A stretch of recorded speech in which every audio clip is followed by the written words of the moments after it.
Hi, welcome to Cryptid Wilderness Research. I am Daniel Becker here in Anchorage, Alaska. Joining me as always from Quincy, Washington, my fellow host, Matt Slater. Hello. Joining us tonight from the podcast Ancient Tracks, A Beast Inquiry, researchers Chuck Slabs and Kim Dorman. Welcome, guys. Hi, y'all. Thanks for having us. So great to have you. So let's get started right away. And Chuck, why don't you tell us how you got interested in this topic of cryptids and how you got started as a researcher? Okay. I guess I started when I was like 7 years old. I went and watched a movie called Bigfoot: The Legend of Sasquatch, and I was just fascinated by the movie, and it really got my attention to cryptid stuff. And I used to buy, in school we had these scholastic books that you could actually buy, and Oh, I remember those. and I used to buy every book that I could find that was about Bigfoot or Nessie or any of those type of things, and it was just a passion for me to really delve into all that. And my first encounter, what happened was the not finding Bigfoot people, which that's what we call them down here. Yep. And they came to Oklahoma, and I was in my 40s at the time, and the first thing that came out of my mind was, what are these people doing here in Oklahoma? Because in my idea of Bigfoot or Sasquatch, I always thought that they were up in the northern region and all that kind of thing. And I thought if I ever wanted to see one, I would have to go way up north to actually see one or have that experience. And so I went to their town hall meeting and here in Oklahoma. And when I got there, I bet you there was 1,000 people that were lined up. Oh, wow. To go to this town hall meeting. I mean, I was flabbergasted. I was like, what are all these people doing here? And so that was my eye opener, because the one thing that really fascinated me at that event was there was this Native American guy that was big guy, and he was standing in line not far from me, and I went up and asked him. I said, he had a great big cast in his hand, and it was a 16-inch cast. And I walked up to him. I said, "Hey, where did you get that cast at? I'd sure like to have one." and he started laughing at me. And he said, "Well, we got it on the Canadian River." And I was like, "What?" And the Canadian River is only probably maybe 20 miles from me. And he said, "Yeah." And he said, "Now we're chasing one that's got an 18-inch print." And I was just flabbergasted. So from that point on, I worked in the oil field for over 20 years, and my very first sighting was at work. Actually, I worked nights for a oil company, and I would go to all these places where we would pick up salt water and take it to a disposal, and that's what I did. And I worked nights, and early in the morning, my dispatcher called me and told me, said, "We need you to get one more load." And so I had been to this place many, many, many times, had never experienced anything odd, never heard anything.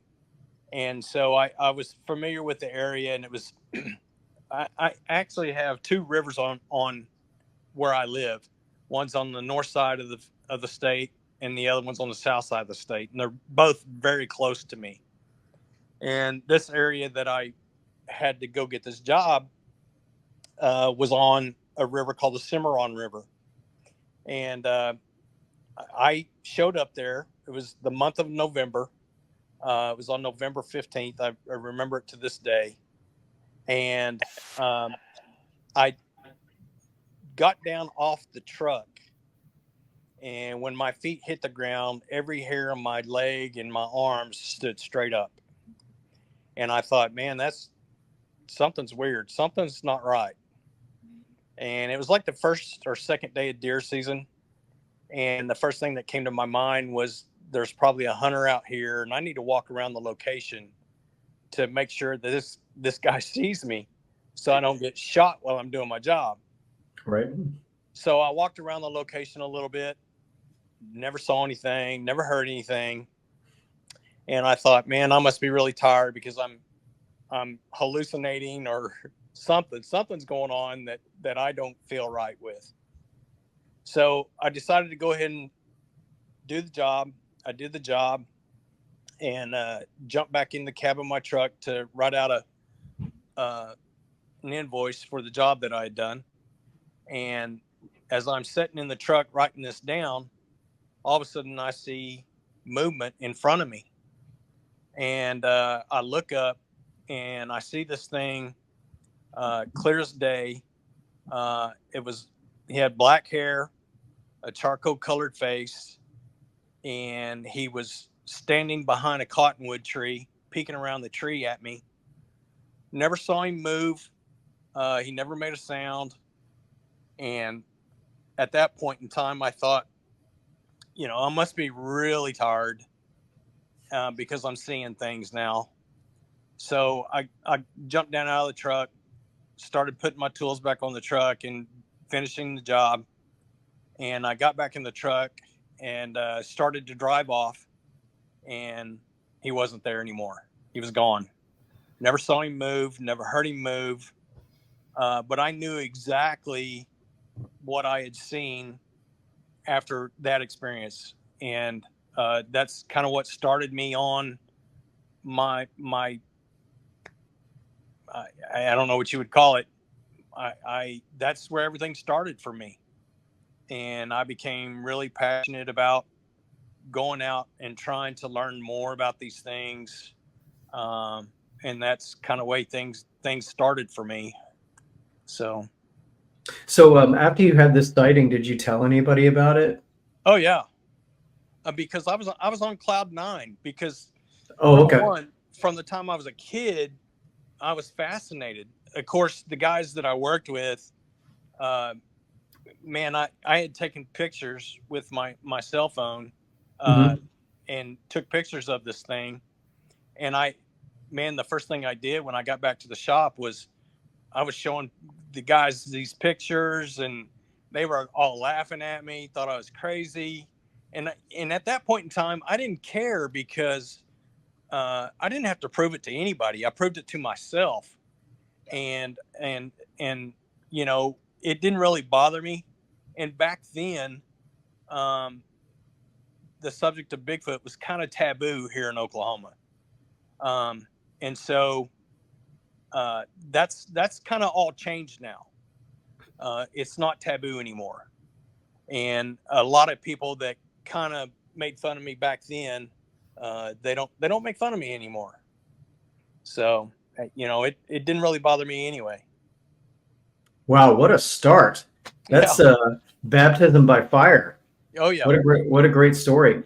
Kim, let's jump over to you. How did you get on this journey of cryptid research? Not nearly as excited as Chuck's, but just since I was a little girl, just little, it was Patty. All I wanted to do was, after I saw her video, I was in the library grabbing every book I can.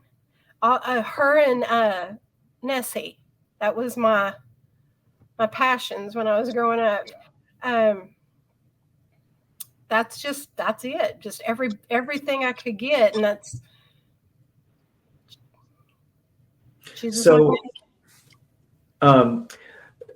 So how did you guys get started in the actual field research aspect of it? Like when did that start to take shape for you guys? Go ahead, Chuck. Well, I started way back when, and I had my own podcast, and I did that for quite a while. And William was one of the first people that I had on my show, and his partner Steven, he was on my show too. And man, once I had that first sighting, it was amazing to me, and I ended up, that was my encounter. After my encounter, in February of the very next year, I went down to the Big Thicket in Texas with Bob Garrett and all those guys that were down there, that had lots of experiences. I was actually blessed to go down there, and had multiple sightings down there. Casted my very first track there, and actually found a ball of hair. Oh, wow. And that's a whole nother story, how that happened. But it was one of the most amazing trips I'd ever been on, and we had more sightings and more encounters than I ever imagined I would ever have. And it's just a great place to be, especially if you're researching Bigfoot. Yeah, Texas and Oklahoma, and actually Arkansas as well. Just amazing. Having been out with William and Steven several times myself, as somebody from the north who was getting introduced to the southern area of cryptid research. It was amazing. It was absolutely amazing. So, Kim, tell us about your venture into field research and getting out there for the first time and how that all took place. So my enthusiasm for Bigfoot came back when Not Finding Bigfoot came back on. It was fun to watch it. It was exciting to watch it, even though I knew that they weren't going to ever find Bigfoot. It was right. Fun. It got me back into it. And finally, I was like, I started, YouTube came alive, and I was seeing people posting their experiences and their encounters. Sasquatch Chronicles was on, and I listened to it, and it just, all of that just kind of worked together, and it got me back into it. And I thought, I've got to find a team to be a part of. And I did. I talked to a couple of different teams. And anyways, I landed with Chuck. And that's just where I've been. So, but that's really it. Just talk about some of your experiences, Kim. Chuck had a lady get a hold of her from 10 Killers Lake here in Oklahoma. She was saying that she had she lived in a lake community, and in front of her house was a little micro forest, and it had a valley in it. It wasn't huge. I mean, it was tough walking down it and walking back up, but it wasn't horrible. But that little micro forest, when you went across the highway, went into a wildlife preserve. There was acres and acres and acres of wildlife preserve. Anyways, we went up there to check it out. She said they're coming up almost nightly. And she would just open up her window and look out and just have experiences. So we went the first day that we got there. We went out into the reserve. We found some it was just one tree. We were driving and we saw this one tree, and it was bent over. I don't know, Chuck, what, 8-9 feet? Yeah. So we get out of the truck, and we went up to look at it. And as we were looking at it, we noticed that down the line and behind us, there was just a line of trees that were bent over, that's facing the same direction, the same height. I don't know how, I could see in front of me at least 8 or 9 trees. Yeah, there was more than that. If we would have gone a whole lot further, we would have found a whole bunch more. Yeah. So we didn't really find a whole lot around there. Just the trees being broke off, facing the same direction. If I'm correct, they were broke to the northwest. I think that's right. If I've got my bearings correct, but they were all broke off at the same height, facing the same way. And it was almost straight. Yeah, it was. It was a straight line of trees. It was really weird. And I've taken photos, but that was a couple of years ago. I don't have any of that. I don't have anything anymore. And then so we went to a different part of the reserve, and there was a little creek at the bottom, but it was further down. It was more steep. Chuck and I stayed on top. Another researcher with us and my brother went down to the bottom. I think they saw a structure or something they wanted to check out. I can't remember what took them down there. I guess right. Yeah, but it ended up being nothing. But as Chuck and I were sitting up at the top, where they went down, it was cleared. But on either side, there was vegetation. And we could hear something coming up, and it sounded bipedal, and it gets right to the edge, it stops, and nothing happens. It's like you're waiting for that next step, and you should see whatever it is. Nothing come out. It just stopped. It didn't run away. It just stayed there. And nothing more happened. When the guys came back up, I thought that they might be able to see something as they were coming up, but they didn't see anything. There was nothing there that we saw. So then we leave, and we're back at the house, and we put out recorders. We put out some glow sticks. That was a new thing that we were wanting to try to see how they react to glow sticks.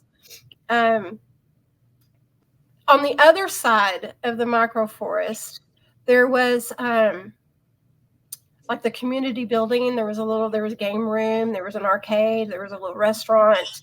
And she said that she could hear them late at night because she would have her windows open. She could hear them going through that dumpster. So I put a sound recorder out there. Anyways, we get back. We put all that stuff out, and we're sitting out in the front yard looking at the little forest. And we can hear something in the water at the creek, and it's coming up to us. And I'm all excited. I'm like, I am going to see. I'm going to get to see it. And it gets right to the edge again. Nothing. It's so frustrating. And we sat there and we waited for a long time. I think the other guy, didn't he see a face on the other side of the big tree? There's a big pine right there. Yeah, he thought he saw a face there. Yeah. And so we walked over there, nothing. It's just infuriating to hear walking and nothing. Not even like a rabbit or anything came out to eat in the grass. The really good green grass that was outside of the woods. But nothing happened. And I did go and get my sound recorder the next day. And there was some, within the first 7-8 minutes, there was some footsteps. But it was the old recorders, you have to hit the same button a couple of times to get where you want. And I'm all excited and getting frustrated. I deleted it. Oh. I was like, oh my gosh, I just deleted that. Excuse me. But that night, we were in, so she had her house, but she had an RV in the back, and then her husband had a man cave.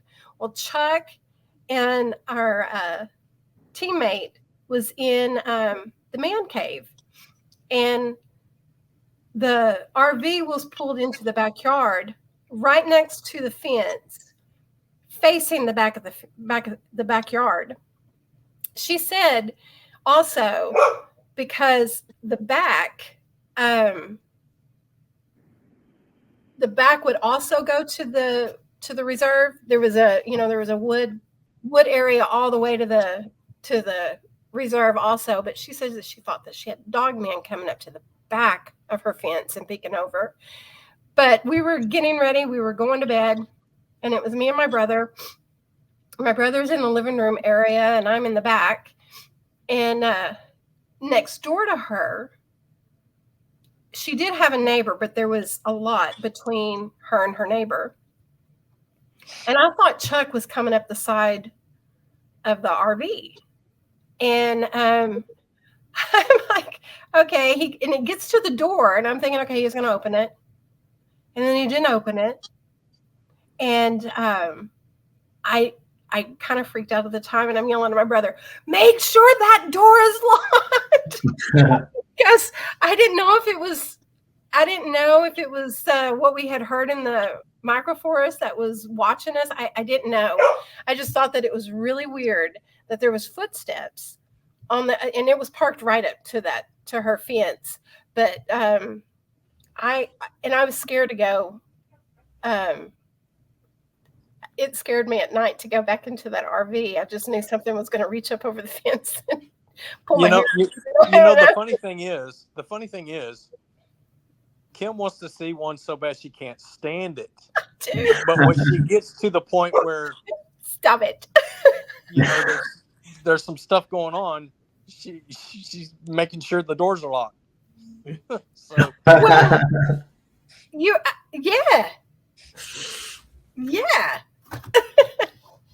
Oh, I do. Funny. I want to see one in a nice, far away through the snow. See one over there. Over there, not trying to come in where I'm sleeping. So before I throw the ball over to my partner Matt, Oklahoma, of course, has a reputation, and Texas, of course, has a reputation for being just a hotbed of cryptid and Sasquatch activity, especially along that Canadian River. Canadian River always seems to pop up in conversations about Oklahoma cryptids. So based on your experiences that you've had in the field and your networking with other researchers there in Oklahoma, what kind of reputation does Sasquatch have there? Like up in Alaska here, they have a reputation for being a bit aggressive, but what is it in Oklahoma? In Oklahoma, they're pretty docile. They don't seem like they're, well, I shouldn't really say that because it depends on what part of Oklahoma you're in, because there was some pretty aggressive ones in certain areas, but there was always a reason why they were aggressive. But for the most part, they seem pretty docile. Oh, wow. That's interesting to know. Matt, I'm going to throw the ball over to you. All right. So in your field research, you mentioned eye shine. Usually a lot of people will report that their eyes are self-illuminating. No, I think that our teammate, he saw the eye shine. He did. And then was able to distinguish that there was a face kind of behind a pine. Okay. And I think he said it was about 10 feet up. If I'm not, I might be wrong on that. I cannot remember. This a couple of years ago.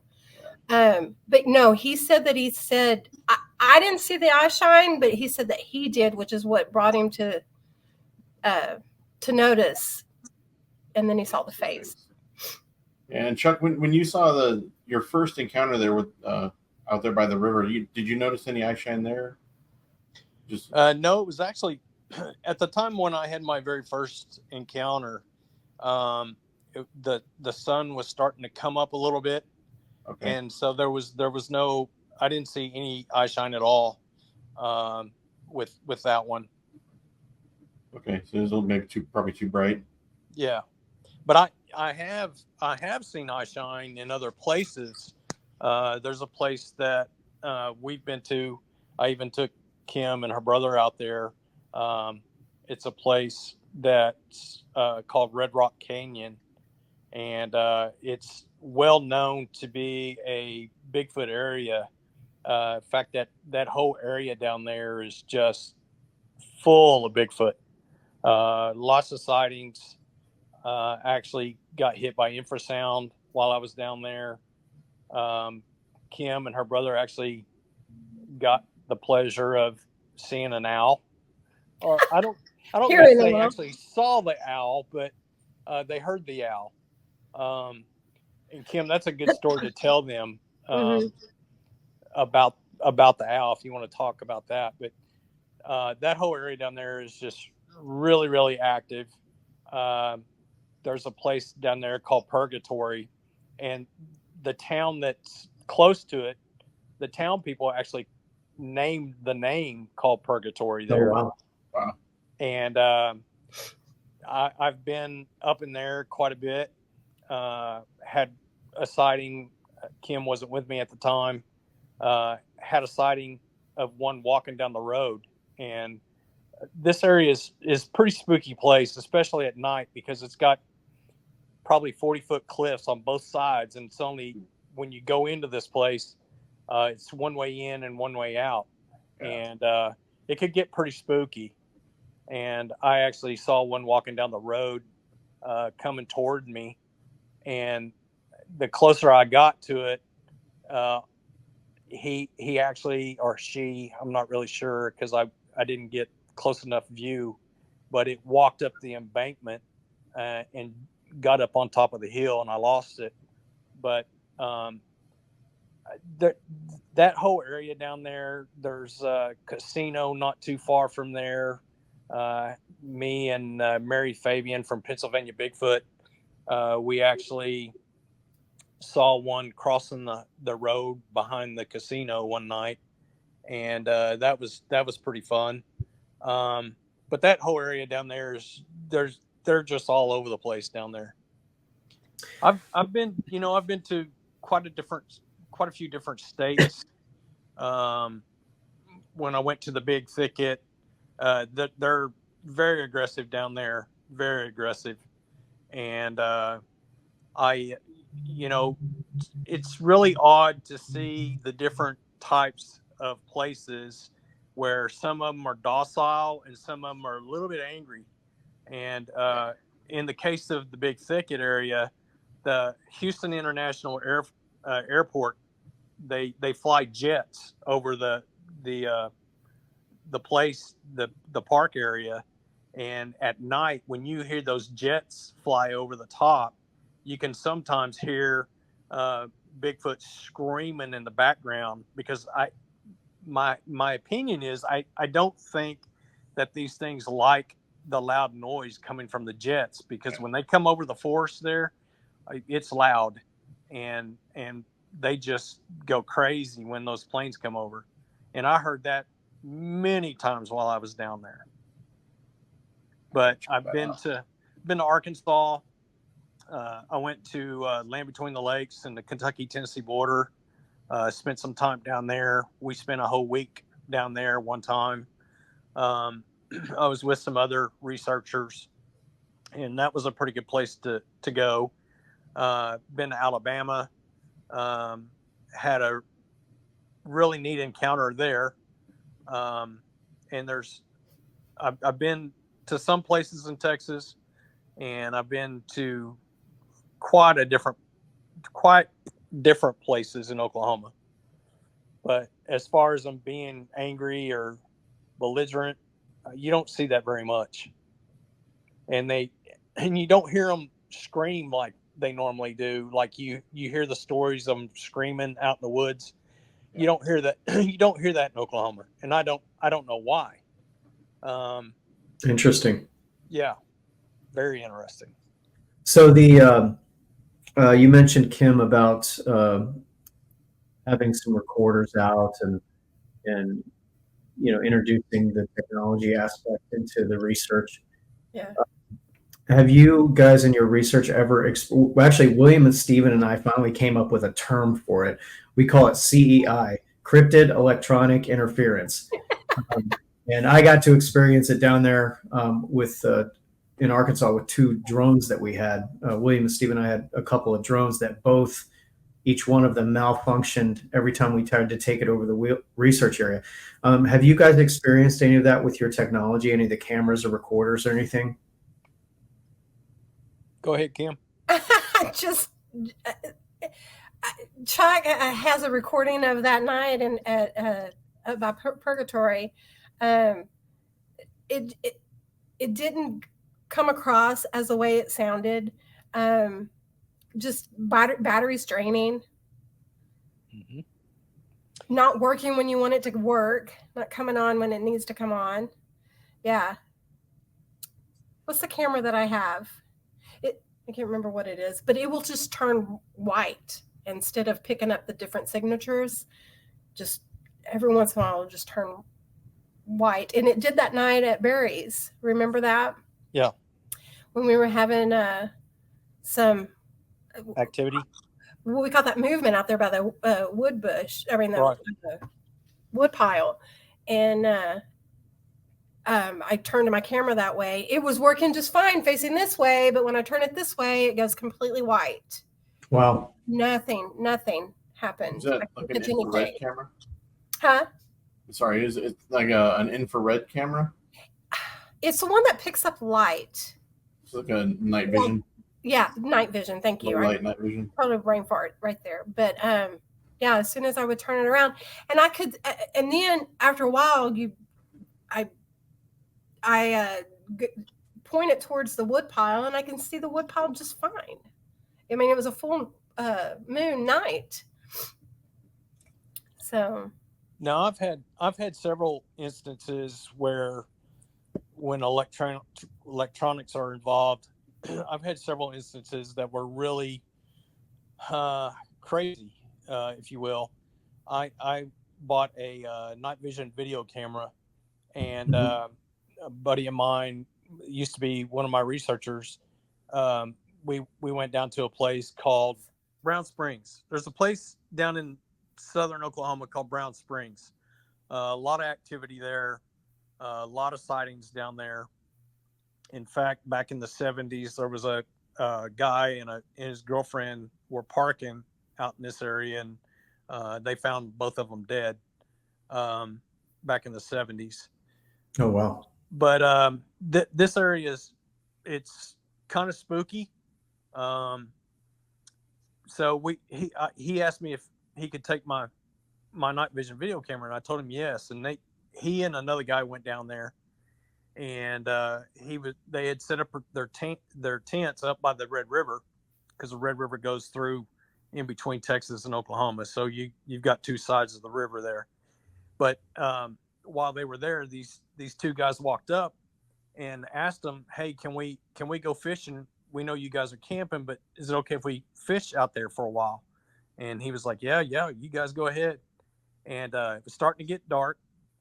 Well, he turned my night vision video camera on, and it was clear as daylight when he was pointing at the tents. Well, these 2 fishermen, all of a sudden, they started getting rocks thrown from across the river from the Texas side. They were throwing rocks from the Texas side to the Oklahoma side. Oh, wow. So he got out the night vision camera again, video camera, and started pointing the camera in that direction.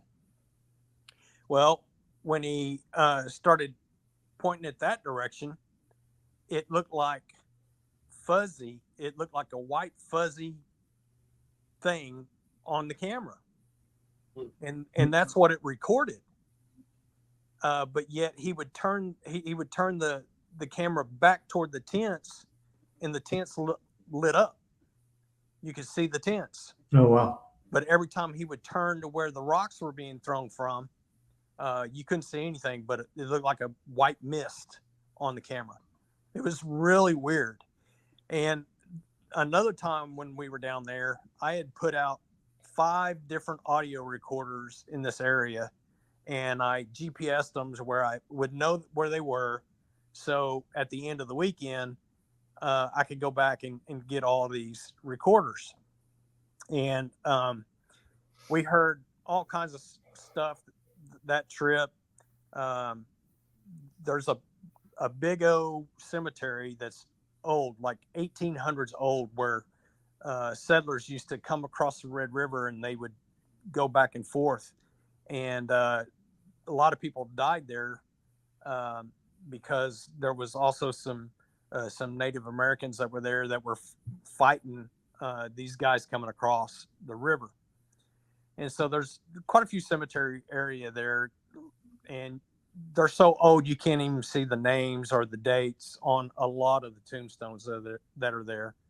Well, I had put one of my recorders up there by the cemetery, and the other 4 cameras or audio recorders I had were out in the woods and where we had all camped. Mhm. Well, at the end of the week of us being there, I went up and started looking for. First, I looked for the 4 audio recorders that I had put out in the woods. Didn't find any of them, and I GPSed them, so I knew where they were when I went to find them. Didn't find 4 of my recorders; they were gone. Wow. And the one recorder that I did have, that was up on the cemetery, found it. But on the recorder, when you start playing it, you can hear. When I turn the recorder on, you can hear all of us talking and walking down the hill, going back to where we were camped, and no more than probably 4 or 5 minutes, the audio is cut off. It's like somebody turned it off. And I checked my batteries on there. My batteries were good. It was playing when I got the recorder back. I don't know how that happens. I really don't. A lot of people say that they can do stuff like that, and that's probably the closest experience I've ever had. That there were 2 things that happened that were just really odd, and you don't really know what was taking place there. Wow. Cryptid electronic interference, or CEI as we started calling it, is a phenomenon that's been reported by so many researchers, and it's a really fascinating topic. So you guys brought some pictures along with you. Yes. So Matt, why don't we get moving into that? Yeah. And we can see these great photos and hear some great stories. All right, here we go. All right, first up. Okay. That picture was taken out in a place called Fort Supply Lake. It's kind of northern part of Oklahoma, and we had been going through the woods, me and another guy, and we had come across what looked like burial mounds, and we had kind of walked through there, and we could hear footsteps behind us. They were following us through this area. And we actually got a picture, which I don't have that picture on here, but we could see there was approximately probably 6 or 7 of them that were actually following us through this area. And this one particular picture is a juvenile that was kind of back behind the rest of them, and I saw him or him, either or, and saw it and got on my knee and snapped a couple pictures of it, and that was one of the pictures that we got. Yeah, that's pretty incredible to have that many of them around you. Yeah. And wow. That's a real active area down there in this area. One of the biggest tracks that I've ever found was in that area, and the track was 23 inches long. 23. That was a big boy. That's a big boy. And he messes with us every time we go down there. He'll either break a tree branch off after you start walking down the trail. When you come back from getting back to your vehicle or whatever, there'll be a big tree branch right there that runs across the trail. I think he screws with us quite a bit. And there was one particular time, I don't know if you guys know what a horse apple is. I'm a Yankee, so I don't know. Okay, a horse apple is that it's actually the seed pod of a bodart tree, and it looks like it looks like this lime green looking thing that's about the size of a softball. Yeah. And I was taught when I was young not to touch them because they're poisonous. A lot of the old fogey people back in the day used to take them and stick them in their closets because it would they wouldn't get spiders or bugs in their house.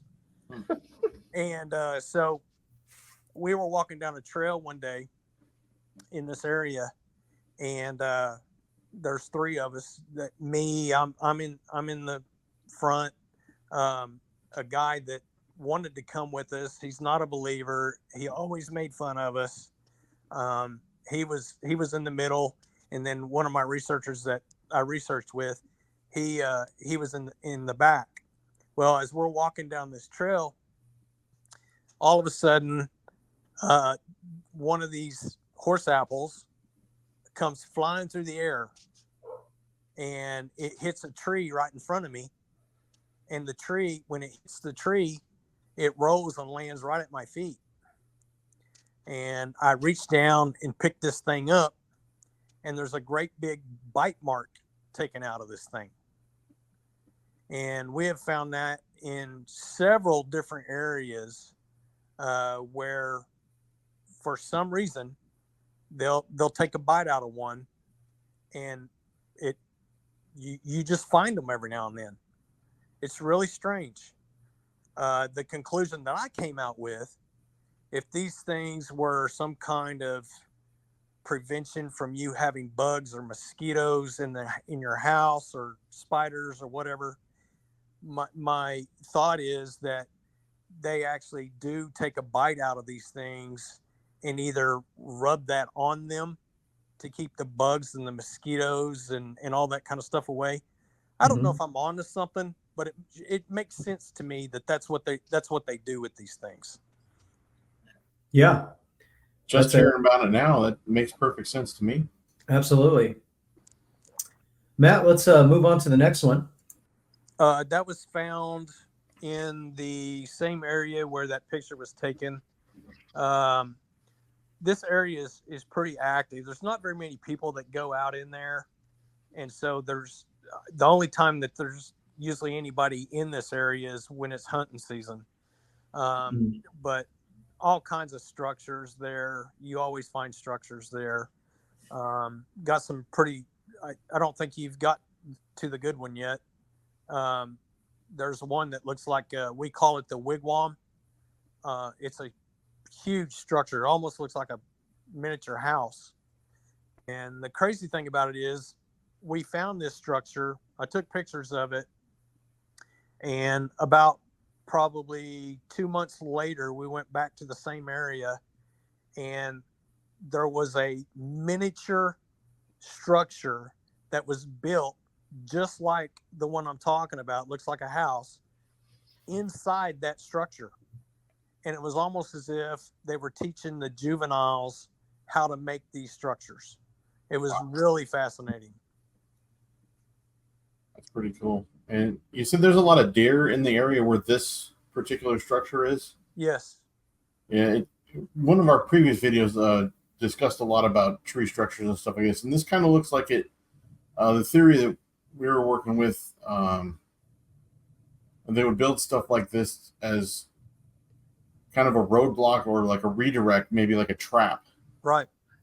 And that's what this looks like to me. It's like, deer's charging through here. He's going to come into that and then immediately probably turn to the right. It looks like they got the structure going down to the ground over here on the left, trying to move everything off towards the right side of the picture. They're hunting. Yeah. That's exactly what they're doing. In some cases. That's a great photo.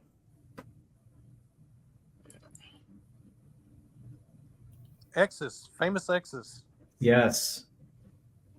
We find those a lot, especially down in southern Oklahoma. You'll find them quite a bit. A lot of activity. I'm sure you guys have probably heard of the siege of Honeby. You ever heard about that story? Mm-mm. I have not. Oh my gosh. The siege of Honeby took place back in, I think it was, Kim, do you remember early 2000s? Probably. Yeah. There was a family that went down there. Their dad actually lived down there in this little town called Honeby. And he noticed that there was a lot of deer down there.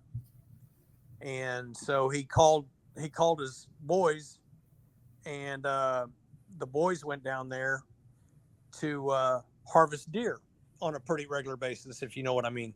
Mhm. And they started missing the deer that they had gotten, and they couldn't figure out where the deer were going. And how come they wasn't hanging up, bleeding out? They just disappeared. Well, after a while, they figured out that Bigfoot were coming in and stealing their deer. And there actually was, I think there was 3 or 4 brothers that ended up staying there on the property and to try to keep their deer, and got harassed by a pretty big group of Bigfoot. One of them was actually shot and killed there. And at that time, there were the people that were there at that event.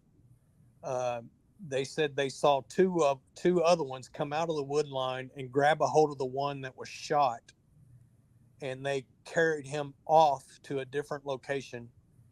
And on top of the mountain there, supposedly they buried that one on top of the mountain.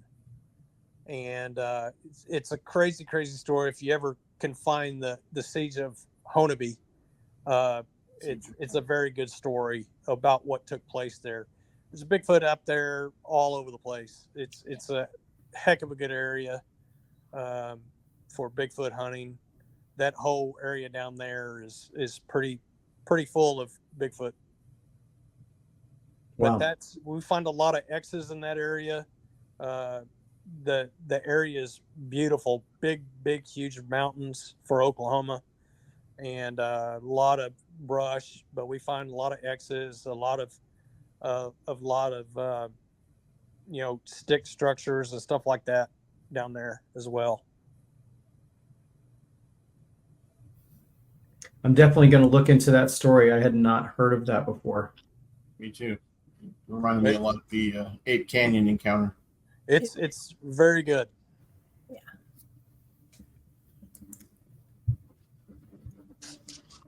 So All right. Here. Juvenile track, and that was caught. Got that one close to the lake, one of the lakes there, and it's about the same spot where I found the 23-inch track. And I would have casted that track, but here's the amazing part. That 23-inch track had baby tracks that were walking through the footsteps of the big one. And wow. So there was really no way for me to take a good plaster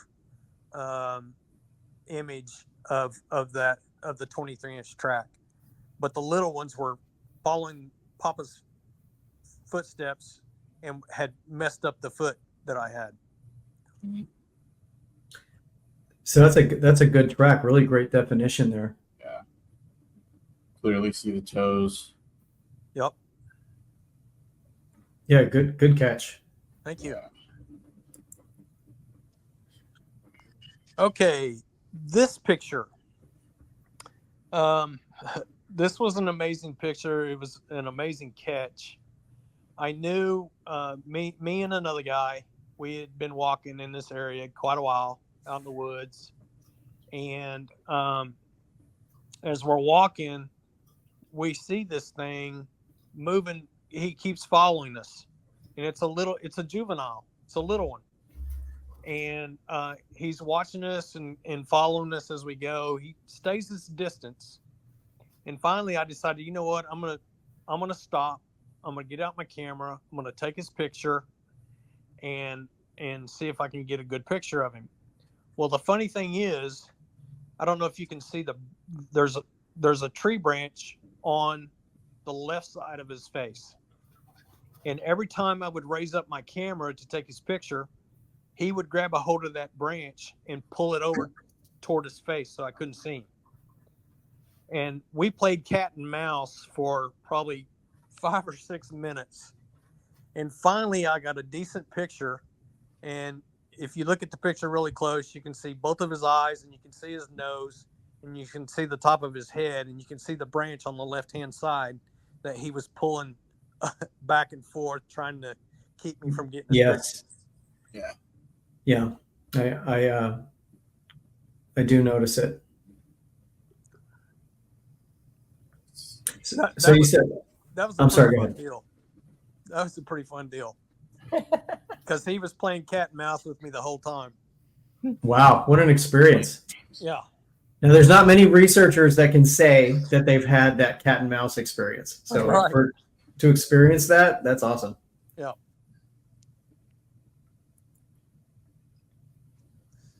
Okay, this picture is from Land Between the Lakes. I don't And know. that's Texas, right? Nope. That's Nope. Kentucky, Tennessee border. Kentucky, Tennessee. Got it. I don't know if you know the story of what happened there at Land Between the Lakes. Several years ago, I don't know how long ago. I don't remember the dates, but there was a family that got massacred there. They don't know. It was a husband, a wife. They had a son that was probably a teenager, maybe a little bit older, and they had a daughter that was really young. And they went into a different part of the area. It was a brand new area that the park people had put together because there's a lot of people that go to Land Between the Lakes to take vacations. And a long story short, all 4 of them got killed. And what happened was once this took place, when the game wardens and they actually brought in the military to find out what had killed these people, they shut the park down there. That part of the park was shut down. This area was a brand new area for camping, and it was phenomenal. They had cemented roads to go up in there, and they had put like steel pipes to go underneath the road to where they could stick electricity up, and it was just a really cool place. They had brand new showers, brand new bathrooms in there. And the day that happened, it wasn't soon after that, they came in there with bulldozed all the roads that they had created. Oh my goodness. They destroyed the bathrooms. They tore down the bathrooms. They tore down the showers. All of it was gone in a matter of time. And this particular picture was that exact area. And when I took this picture, I saw something dark. I couldn't really tell exactly what I was looking at until I had some other guys look at the photo and showed me exactly what this thing was. And evidently there was one that was a Bigfoot that was actually watching me as I was taking the picture. And it's not very good picture because he was pretty good ways away from me. I would say probably 60 to 70 yards from me. 60 to 70 yards. Oh, you still got a good one. Yeah. Still got a good one. Very interesting. Another picture of a juvie. He was part of the track way that tore up his daddy's footprint that I wish I could have got. Yeah. another track photo with really great definition. Right. It's possibly a smaller one that got wiped out by the larger foot coming right there off the top, like a heel. There were several different sizes. There was probably, I would guess, estimate probably 4 or 5 different size tracks there in that area. So did you camp in this area? No, I've never camped in this area. I've been out there quite a bit, but I've never camped out there. Well, I take it back. I did go. There's a lake nearby. We did go out one night, me and some friends, and spent the night in tents out there. And we actually, it seems like we heard a couple of whistles that night. But I've, other than that one time, I haven't been out there, other than going out there and checking things out.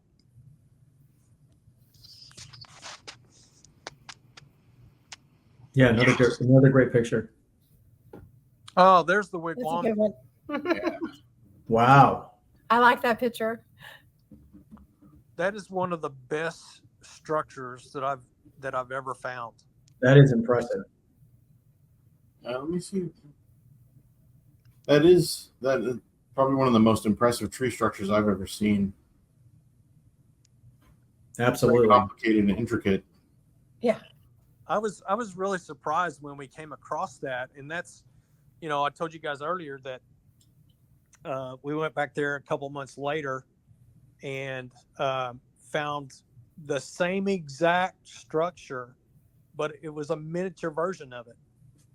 And it's almost as if they were teaching the young how to build these things. And let me just say this, a lot of people say, well, that could be man-made or whatever. One thing, when we come across structures, the one thing that we always do, we look for nails, we look for wire, we look for any kind of rope, just to make sure that what we're looking at is not something that's man-made or looks like it's man-made.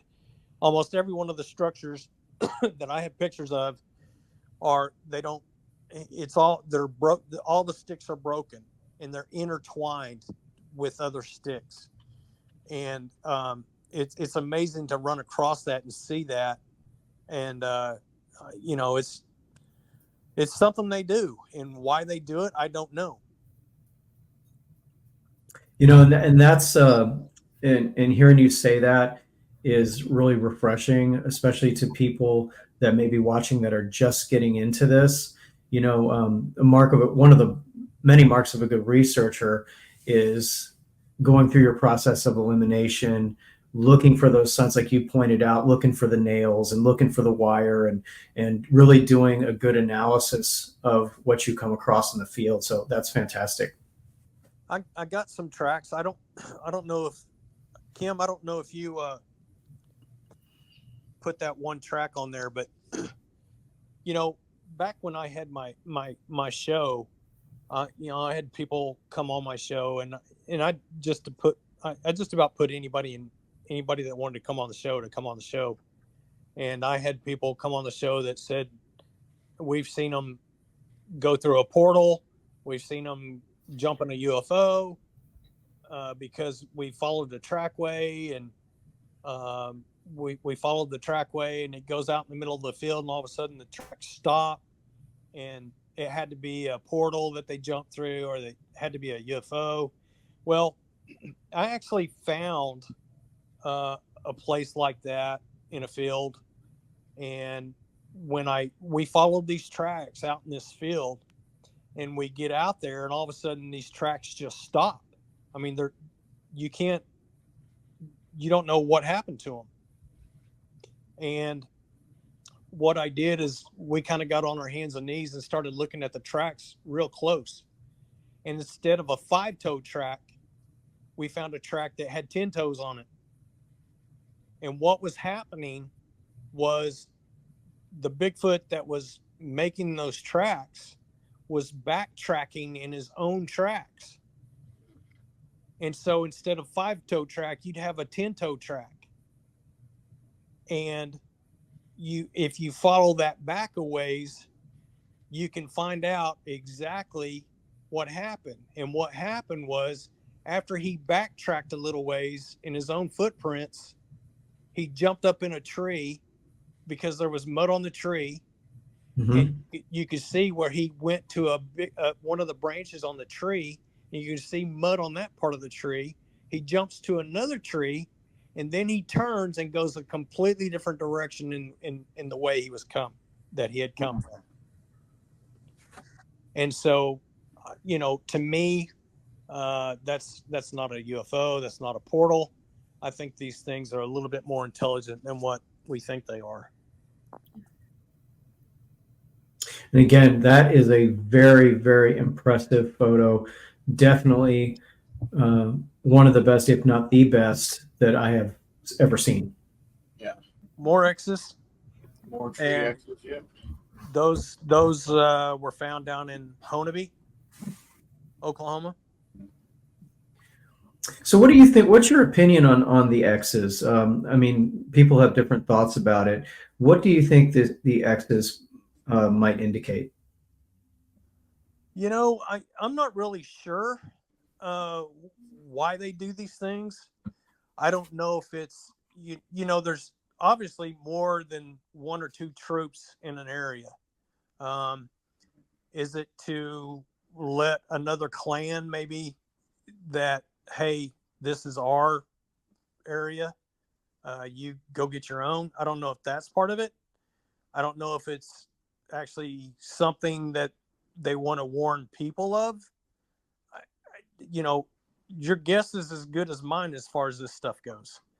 I'm not really sure why the X's are like that or why they do the X's, but I do think it's some kind of marker for something, whether it be other clans in the area or whatever. I'm not sure, to be honest. Yeah, and we love asking that question and getting people's opinions and thoughts, and in the researchers that we've talked to in the past, a lot of them have the same feelings that you do.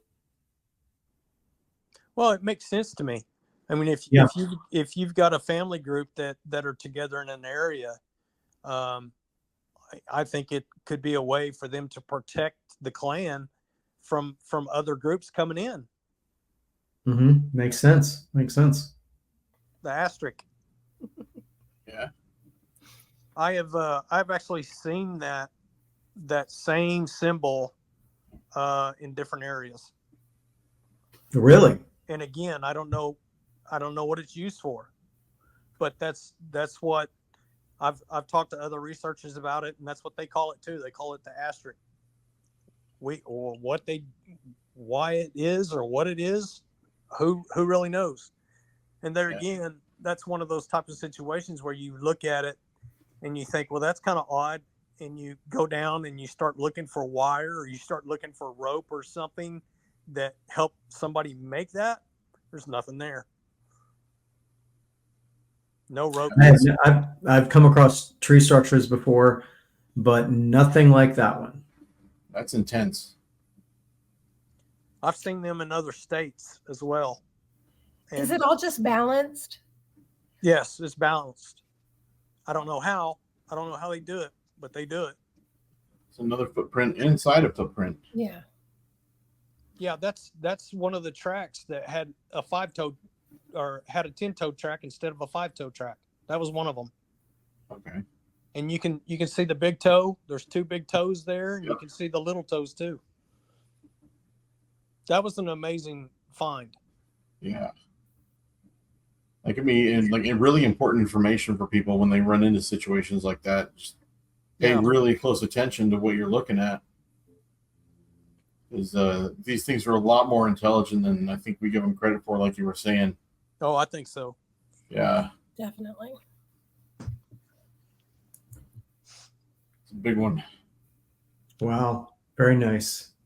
When I casted this track, the coolest part about this track is when I casted it, I got it home and I got my magnifying glass and started looking at the track, the details of the track, and I actually found black hairs that were stuck to the track.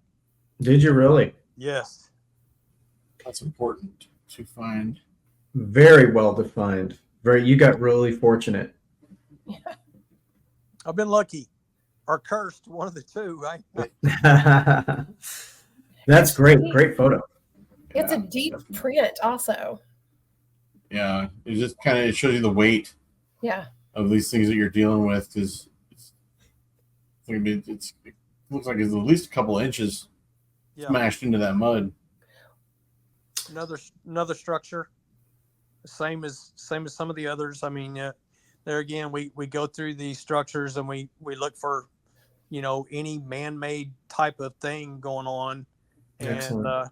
And the ones that we find, I mean, we have found some that you could definitely tell were man-made. That you find a nail or you find a piece of wire wrapped around it or something like that, and of course we don't even mess with those. But stuff like this that we find,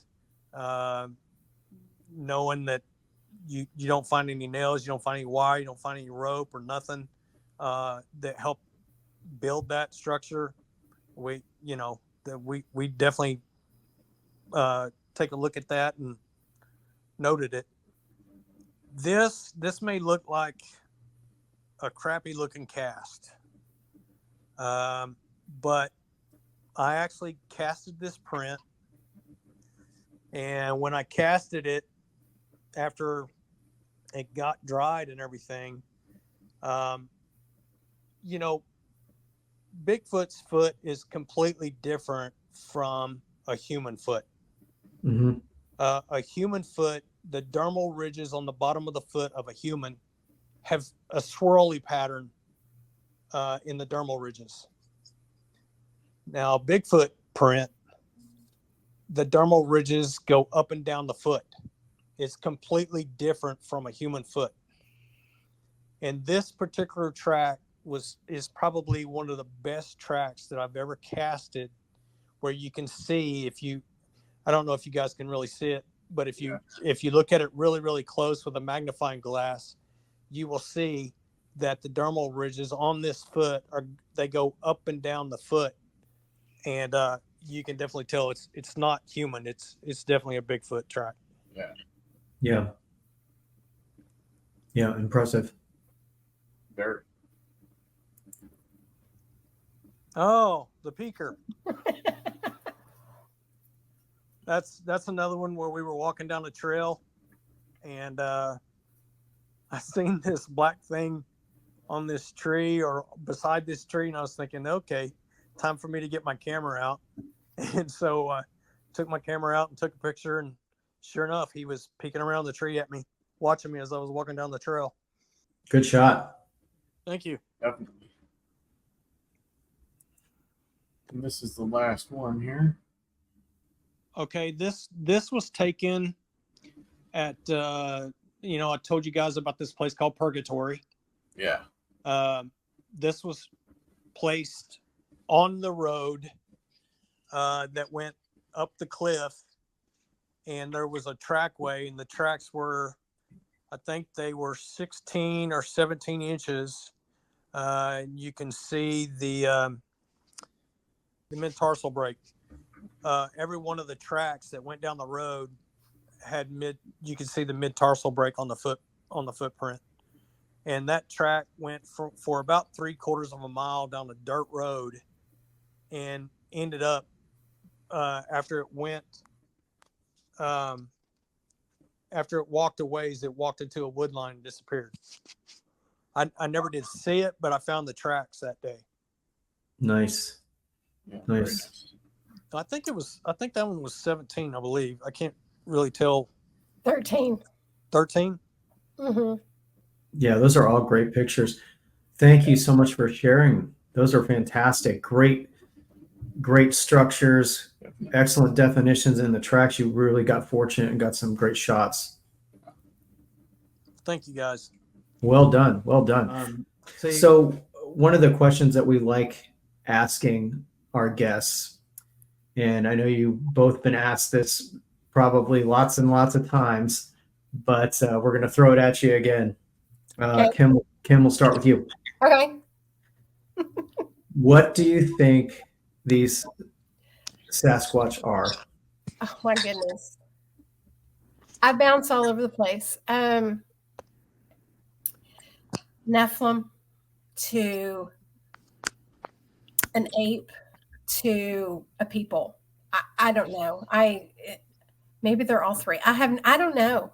I have no idea, but that's the whole mystery of it. That's what you just got to find out. I just have to know. Yeah.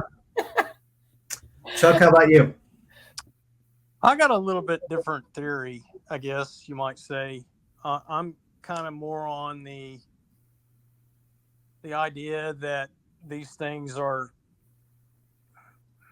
in the ape family. Mm-hmm.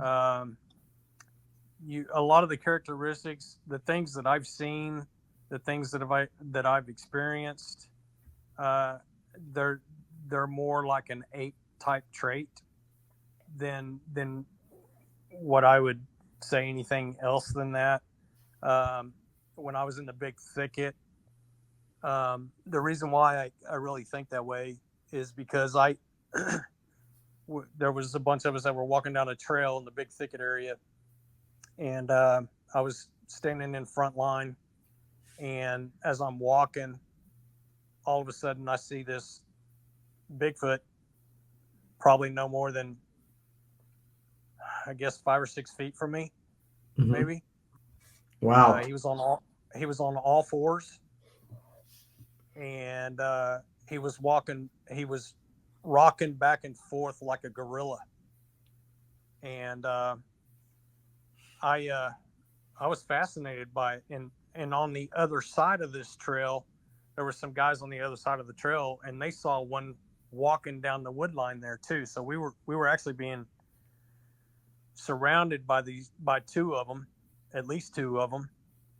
And I sat there I had night vision at the time. I sat there with my night vision on and was watching. I watched this thing for probably a good 3 to 4 minutes. And it rocked back and forth like a gorilla. Never did make a sound. But he was, like I said, he was on all fours, and he finally, after about three minutes, he turned, and he started walking backwards a little ways, and then he turned and was gone in like a split second. It was the fastest thing I think I've ever seen in my life. I mean, I've never seen an animal that fast. And because of certain things that I've experienced in like the big thicket, some places here in Oklahoma, seeing things that I've seen and doing the research I've seen, I think they're more the ape type family than anything else, an undiscovered or ape or something like that. They're definitely smart. They chew on the leaves, I think, and the one that was chewing on the horse apple, that's, to me, that's ape-like. That's not anything other than that. That's my opinion of it. Well, thank you for sharing your opinions. We appreciate it. Obviously, there's lots of theories out there, and nobody really knows for sure. Right. And, but we all agree that no matter what someone's opinion is of what these cryptids could possibly be, everybody needs to be respectful of everyone's experiences and opinions. And Sure. Before we close, let me throw the ball back over to Matt and give him an opportunity to ask some more questions. Well, I don't really have any more questions, but I just wanted to thank you guys for sharing your experiences, your research, and bringing some really good ideas to the discussion, especially talking about the infrared and the way the night vision was interacting when you were pointing it in their direction. It's like I kind of had a theory rolling around in my head for a while in regards to the infrared activated game cameras. Why it's difficult to get good quality pictures and stuff on an infrared game camera, is because they use an infrared field to trigger the system. Yeah. Well, my theory, what I've been thinking about, is that these creatures can see infrared, and they know the infrared field is there. But now talking about night vision and the low light infrared cameras being actively blocked or disrupted by them, that just furthers it. That brings it a little bit further down the road. Yeah, it's quite interesting to think about these possibilities. I think you're in the situation.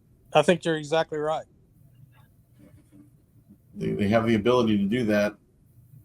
And you mentioned about the burial grounds. I don't know if that was a known archaeological site or the burial mounds when you were being followed.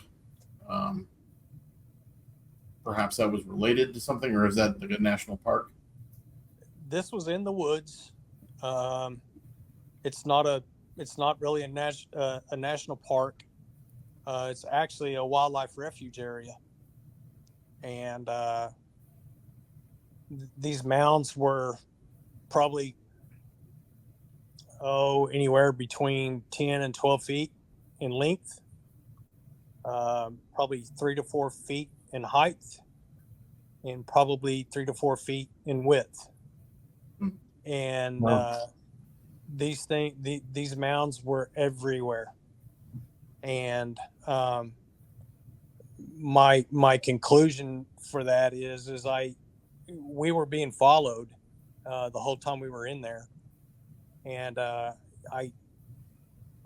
not going to go out there with a shovel and start digging. Sure. Because when you've got 7 members that are watching you, you're probably going to get hurt, if not dead. And I've never tried to investigate those. I actually took pictures of them and took it to one of the chiefs at one of the native tribes here, real good friend of mine. And I went to his office and threw those pictures on his desk. I said, "What are these?" And he looked at them. He goes, and this area that I'm talking about where we found these was on native land. And I asked him, I said, "What are these things?" And he said, "Well, they're burial ground."